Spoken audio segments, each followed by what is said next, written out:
What's up, guys? My name is Steve and this is Tech Teardown.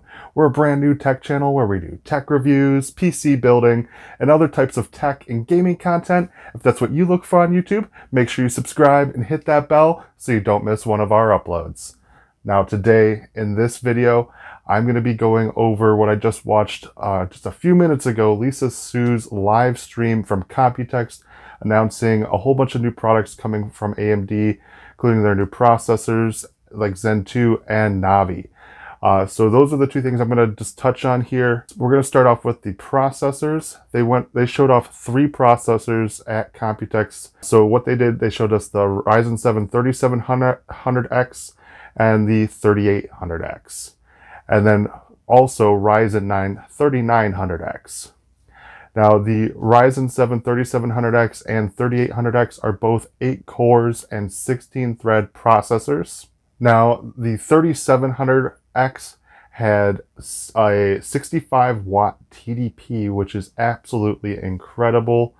And then both the 3800X and the 3700X have a 36 megabit cache latency for the memory. The 3700X had a 3.6 base clock, and then the boost clock was 4.4 gigahertz, which is really great. And they're showing off that there is an 18% multi-threaded performance boost, as well as a 15% single-threaded performance boost on the 3700X. They compared this processor to the i7 9700K in Cinebench, and it absolutely destroyed the 9700K. Now, the next processor is the 3800X. That one, you see 105 watt TDP, still pretty good when you compare it to Intel, so that's still very exciting. The 3800X starts off with a base clock of 3.9 gigahertz, and it boosts up to 4.5 gigahertz, which is absolutely great. Now the 3800X, now that is what they're calling is their gaming processor. That's the one you're going to want if you're a gaming enthusiast, and they're compared that to the 9900K. And this is what was really great is they didn't show it beating the 9900K.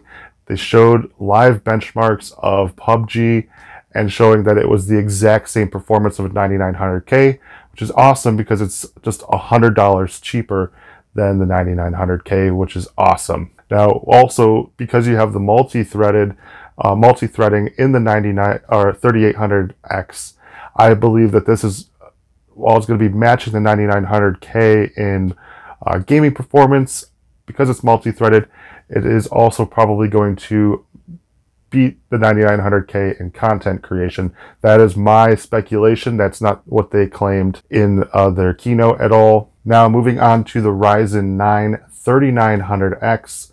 That processor is a 12-core, 24-threaded processor. Awesome, you're getting a Threadripper type of processor on the AM4 platform. That one has a base clock of 3.8 gigahertz and a boost clock of 4.6 gigahertz. Now, this processor is going to be used primarily for content creators like video editors. Obviously, you can still game on it, but they didn't show any gaming performance on this processor. They actually compared it to the Intel's 9920X Extreme processor, and they used Blender to show that off. Now the Ryzen 9 had a total 70 megabytes total cache, and then also had a 105 watt TDP, which is awesome compared to Intel's 9920X's 165 watt TDP. So going to be able to keep this 12 core processor really thin or really low in temperatures. So that's awesome. Now the Ryzen 3700X is going to be launching at a price of $329, which is the original price of the Ryzen 7 2700. And then the Ryzen 7 3800X will launch at $399. And then the Ryzen 9 3900X will launch at $499, which is half the price of the Intel 9920X. So you're getting all this performance that is just absolutely slaying Intel And I should preface that by saying, wait until the reviewers come out and actually prove what they showed on stage was actually accurate before we actually say that it is slaying Intel. But what they showed on stage and announced is that they're beating Intel or matching Intel's performance for a lot less money. So Ryzen, AMD, they're doing a great job in keeping in with the budget market. They do have other processors that they didn't announce here at the keynote that are going to be cheaper, like the Ryzen 5s and the Ryzen 3s. They didn't show those off at the keynote, but they do have leaked benchmarks going out there, but we don't know the prices on those yet as well.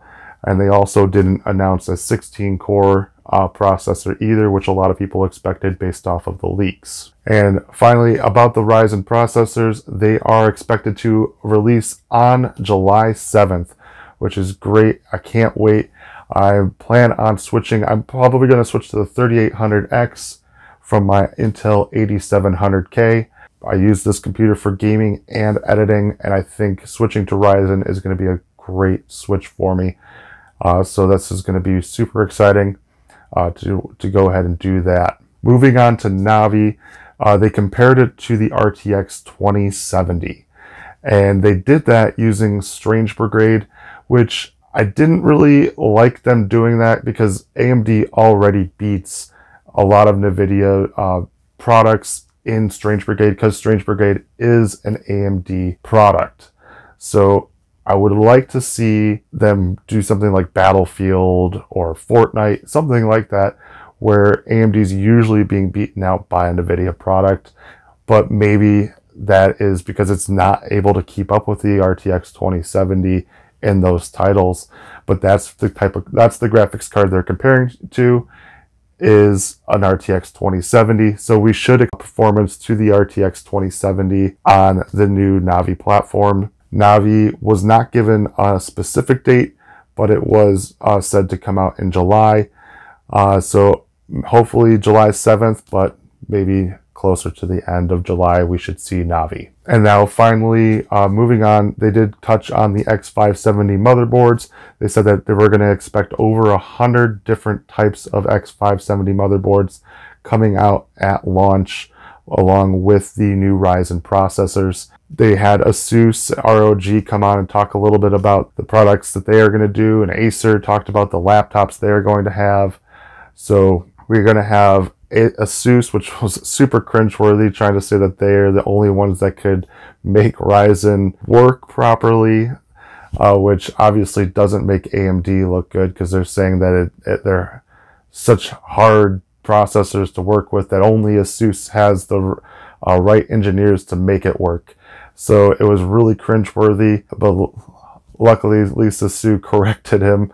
Moving on from there, I think that having over 100 different motherboards to choose from, and supposedly multiple different X470, B450, etc. motherboards are going to be able to be used still on the latest architecture from Ryzen.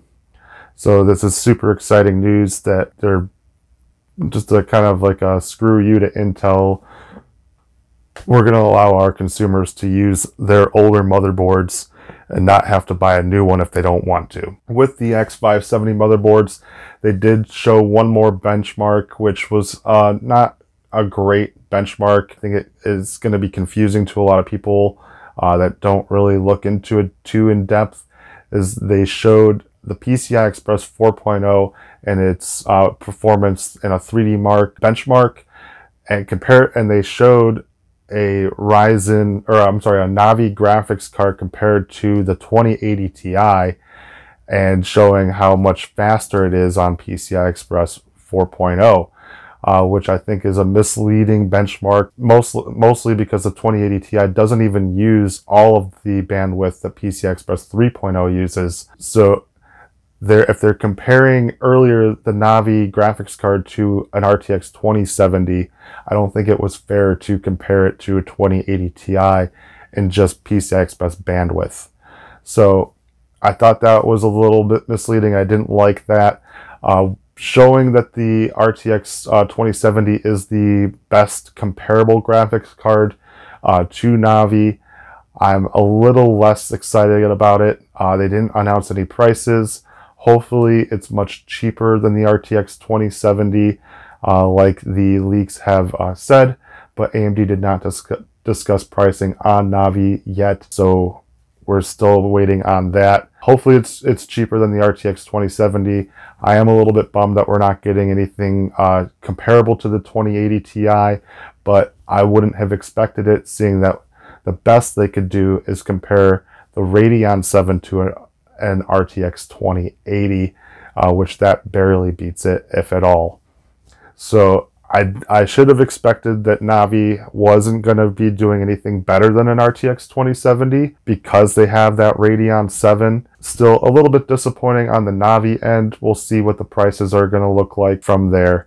Hopefully at E3 we should see prices and more information about Navi. It's going to be hard watching that just because they're going to talk a lot about console gaming in that keynote at E3 as well. Alright guys, I want to know what you guys think about the announcement for Ryzen Zen 2 and Navi and the X570 motherboards. Are you going to be upgrading your computer to the latest Ryzen processors or the Navi graphics cards?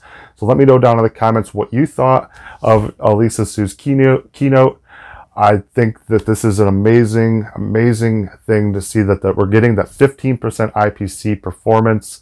They did confirm that it was a 15% increase in IPC uplift performance over their previous architecture. So I think that's really what's going to put them ahead of Intel with that IPC performance, and they're keeping the multi-threaded platform, which Intel kind of went away from.